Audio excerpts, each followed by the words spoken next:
خۆشاتنەوە بۆ لەگەڵ ڕووداوەکاندا. شەڕی سەپێنراوی رووسیا بەسەر ئۆکرایندا ساڵێک تێدەپەڕێنێ بەبێ ئەوەی هێشتا تروسکای یەک لە ئاسۆدا دیار بێ بۆ ڕاگررتنی ئەم شەڕە، لەگەڵەوەشدا کە مۆسکۆی ڤلادیمیر پوتین وەک شکست خواردوویەکیش دەبینرێت.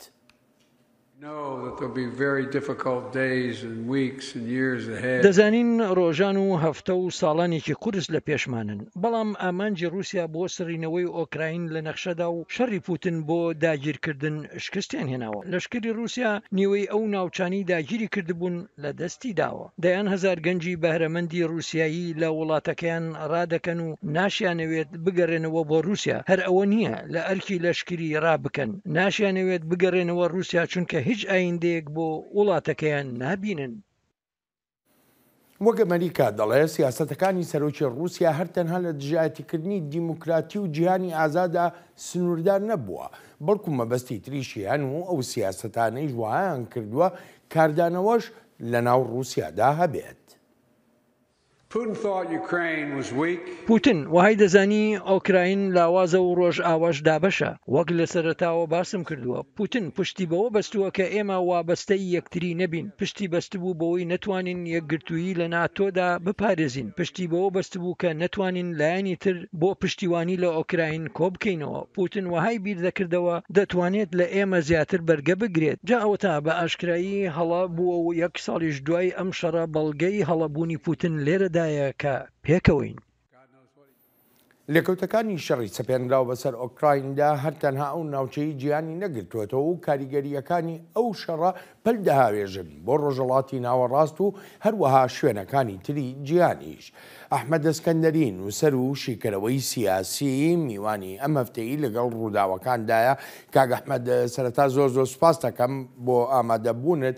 لە وەتای شەڕی سەپێنراو بەسەر ئۆکرایندا دەستی پێکردووە، ئەلبەتە هەوڵەکان ئێجگار زۆرن بۆ چارەسەرکردن یاخۆ ڕاگررتنی ئەم شەڕە، بەڵام هەتا ئێستا هیچیان سەرکەوتوو نەبوون.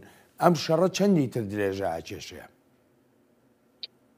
ڕێسلااو بۆ ئێوە بۆ بینەرانی بەڕێز، ئەم شەڕە لەوە چێ درێژتر لەوە بێکە پێشبینیەکرێ. تەمان ئەگەر رووسیا شەڕەکەی دەست پێ کرد پێیوا بوو بە چەند ڕۆژێ لانیکەم هەفتەیەک کۆتایی پێدێ، بەڵام ئەوەی کە ئێستا سەرۆکی ئەمریکا بایدێن کوتی ئەو بۆ چوونەی رووسیا زۆریش هەڵە نەبوو بەڕاستی، هەم ئوکراین لاواز بوو هەم ناتۆ دابشکرا بوو، بەڵام هەڵەکەی پوتین لەوەدا بوو بە هێرشبردنە سەر ئوکراین، هەم خەڵکی ئوکراین ڕاپەڕین بۆ پارێزگاری لە وڵاتەکەیان و هەم بوو بە هۆکارێکیش بووەوە کە ناتۆ یەک بگرێتەوە.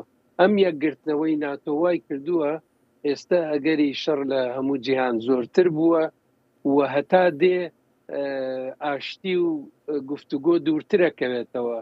من بیری قسەیەکی نوام چامسکیەکەومەوە کە لەگەڵەوە کە ئیدانەی هێرشەکەی رووسایە کرد بۆ سەر ئوکراین و ئەوەی کە پشتگیری ئەبێ بکرێت لە ئوکراین بۆ دیفاع لە خۆی، بەڵام هاوکات دایمە لەسەرەوەش دەڕۆی دەبێ ڕێگرای دەربازبوونێکیش بۆ رووسیە نەک بۆ خودی پۆتین، بەڵام بۆ رووسیە بهێڵدرێتەوە. وای لێ نەیە کە رووسیە خۆی لە بەرامبەر هەموو جیهان و ئەوروپادا ببینێتەوە. لەگەڵ ئەو قسەی نوام چەمسکیدا کە جەنابەت ئاماژەی پێ دەکەی، من قسەیەکی ڕۆژنامەوانی ناوداری عەرەب محەممەد حسەنین هەیکەلم بیر دەکەوێتەوە لە ڕۆژانی بەرایی شەڕی عێراق ئێراندا. لێیان پرسی کە ئێم شەڕە کۆتایی پێدێ، وەڵامەکەی هەرەوەندە بووتی 8 ساڵی تر وەڵامتان نەدەمەوە. ئەمەش دەڕوا بەرەو 8 ساڵی تر؟ باوەڕ ناکەم، نەخێر بەرەو 8 ساڵ ناڕوە. جیهان تەحملی ئەوە ناکا ئێستا، هەرچەند هەم سەرۆکۆماری ئەمریکا و هەم سەرۆکۆماری ئوکراین باز لە شەڕی جیهانی سێهەمەکەن، بەڵام ئەگەر چاوێک لە نەخشەکە بکەین، چاوێک لەوە بکەین کە لە جیهاندا هێندێک لە وڵاتان هاتوونەتە ناو مەیدانی ململانەی چەک و خۆبەهێزکردن وەکو ژاپۆن، وەکو هێندوستان و وڵاتانی تر، ئەمجار هێندێک رووسیا و چین و هێندوستان و ئەوانە لێک نزیک بوونەتەوە وڵاتێکی وەکو ئاڵمان بەشێکی گرنگی لە بودجەکەی داناوە. هەموو ئەمانە بەلایەکەوە دابنین، ئەوە دەبینین کە جیهان خەریکە خۆی بۆ شەڕێکی درێژخایەن ئامادە دەکات. ئەو شەڕە درێژخایەنە سێهەم شەڕی جیهانیە یا جیاوازە؟ لەوانەیە بێ بەسێ هەم شەڕی جیهانی لەوانەیە ببێ ئەگەر شێتێتیە پارەکە ئیمڕۆ هیچ کەس تەسەوری نەدەکرد کە پوتین هێرش ببا بەو شێوەیە بۆ سەر ئوکراین بەڵام بینیمان کە کرا.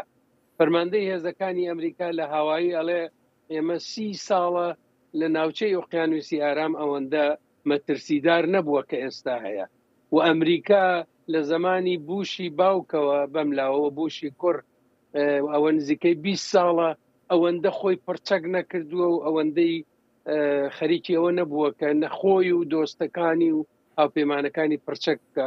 ئەگە هەموو ئەمانە بەلایەکەوەدا بنین لەگەڵ بارودۆخێکا بەرە ڕوودەبینەوە کە ئاگری شەڕ لە هەموو جێگایە هەیە هەر لە کەنداوە بگرە هەتاوە تا دیسان لە فەلەستین و بینی فەلەستین ئیسرائیلەکان شەڕ دەستی پێکردووەتەوە و مەترسی هەیە بەڕاستی هەرچەند لایەنی پەیمانی شانگهای کە رووسیا و چین و هێند و ئەوانە لە پشتی هەن ئەوانە خۆیان بەهێز دەکەن و ئەوە ڕەنگە هێندێک پێشگیری بکە لەوەی کە شەڕێکی جیهانی بکەوێتەوە. ئەلبەتە وڵاتاندا بەش بوون بە ئێمە جارە قسەمان لەسەر ڕۆژهەڵاتی ناوەڕاست بێ وڵاتێکی وەکو کۆماری ئیسلامی ئێران بە نمونە وەربگرین. کۆماری ئیسلامی ئێران سوودێکی زۆری لەم شەڕە بینیوە و ئێستا ئەکرێ بگوترێ بۆتە هاوپەیمانێکی سەرەکی لەگەڵ رووسیادا. ئێران لەمە چی دەست دەکەوێت؟ شتێکی سیر هەیە کاک بەڵێ نەویژەوەی ڕۆژێک دوو ڕۆژ پێش ئەوەی کە شەڕی ئوکراین دەست پێ بکە هەم لایەنی ئێنریکە مۆرا لایەنی ئەوروپایەکێتی ئەوروپا و هەم ئۆلیانۆف میخایل ئۆلیانۆف لایەنی ڕووسی پیان وا بوو کەەوە ڕێکەوتنی ئەتۆمیەکە لەگەڵ ئێران خەریکە بەرەو کۆتایی ڕوا بەڵام ئاوای لێ هاتووە لەوە چێک ئەگەر بە باوەڕمان بە کۆنسپیرەیشن تیۆری بێ تیۆری موامەرە و تەوتە لەوانەیە لایەنێ خەریکی تێکدانی ئەوە بوو بێ ئێران دەستکەوتی ئەوە بووە کە ئەم سەر هەڵدانانە ئەگەر بەبێ شەڕی ئوکراین ببوایە شەڕی ئوکراین لە ئارادا نەبووایە و ئەم سەر هەڵدانە و شۆڕشی ژینا لە ئارادا بووایە لە ئێران احتمالی ئەوەی ئێران زووتر تەسلیم بێ و بەرەو ڕوخان بڕوا زۆرتر بوو بەڵام ئەم بارودۆخە ئێستا وای کردووە ئێران هەموو هەوڵی خۆی داوە پاڵ بدا بە رووسیەوە رووسیاش تەبعەن زۆری پێخۆشە ئەوە تا دەبینین کە فڕۆکەڵا درۆن و موشک و ئەوانە دەنێرێ بۆ ئوکراین و ئەو لە کوشتاری خەڵکی ئوکراینە ئێران بەشداری کردووە هەم بازارێکی تازەی دۆزیوەتەوە هەم مەدانێکی تاقیکردنەوەی دەستکەوتووە بۆ ئەوە کە گەشە بدا بە شتەکانی خۆی ئێران بەڵێ قازانجی کردووە لەم شەڕ. بۆ تورکیا چۆن کاگ ئەحمەد؟ تورکیا ینی ئەوەی وەکو چاودێر ئاماژەی پێدەکا سیاسەتی بانێکە و دووهەوا بەکاردێنێ لە سەوداکردنەکانیە هەم لەگەڵ ڕۆژاوا و هەم لەگەڵ مۆسکۆی ڤلادیمیر پوتندا. تورکیا چی دەستەکەوێ؟ پێم ناخۆشە دەیڵم کاک بڵێم بەڵام بەراستی ڕێبەرانی ئێستای تورکیا کە هەتا سەری ئێسقان دژ بە کوردن نەکرد کوردی باکوور هەموو بەشەکانی تری کوردستان ئەوان زیرەکانە هەڵوێستیان گرتووە. تەسەوری بکە ئەگەر خامنەی ئەو ڕقوچینە زۆرەی کە هەیەی بەرامبەر بە هەموو شت و هەموو کەس ئەوەی نەبووە بیتوانیا کەڵک وەربگرێت لەم دۆخە دەیتوانی نەوتێکی زۆر بفرۆشێ بارودۆخی ئابووری خەڵک بڕێک باشتر بکاتەوە کەڵکی ژوەر بگرێت لەم شەڕە و لە مۆزەکە پێش هاتووە ئەوە ئەو نەیکرد ئەردۆغان کردوێتی ئەردۆغان کەڵکی وەرگرتووە لەو پێگە استراتێژیکەی کە هەیەی کێشەی بووە لەگەڵ ئەمریکا کێشەی لەگەڵ ناتۆ بووە بەڵام لەولاوە وڵاتانی ئیسلامی و وڵاتانی ڕۆژهەڵاتی ناوەڕاستی لە خۆی نزیک کردووەتەوە جا کە شەڕی ئوکراین پێشهات توانی بەڕاگررتنی باڵانس و بە خۆنزیکردنەوە لە رووسیە ڕۆڵێکی وها ببینە کە گۆیا بێلایەنە کەچی بێلایەن نییە بەشێکە لە ناتۆ و بەشێکە لە شەڕەکانی ڕۆژهەڵاتی ناوەڕاست بۆیە تورکیا بە بڕوای من توانیوەتی خۆی بدەرباسکە کێشەی تورکیا سەرڕۆیی شخصی ئەردۆغان و ئەو دیکتاتۆریەوە ئەو ناتەباییەیە کە ڕیزەکانی ناو ئەلیتی سیاسی و هێزە سیاسەکانی تورکیا هەیە کە لەوانەیە ئەردۆغان تووشی کێشە بکە لە هاوینی داهاتوودا. کاگ ئەحمەد سپاس و پێزانینم بۆ بەشداریەکەت زۆر سپاس دەکەم. سپاس بۆش ئەلبەتە ئازیزانم سپاسی بێپایان بۆ ئێوەی خۆشەویست ئێستاش دەگەڕێنەوە لای دەخیلی شەمە و کورد کۆنێکشن.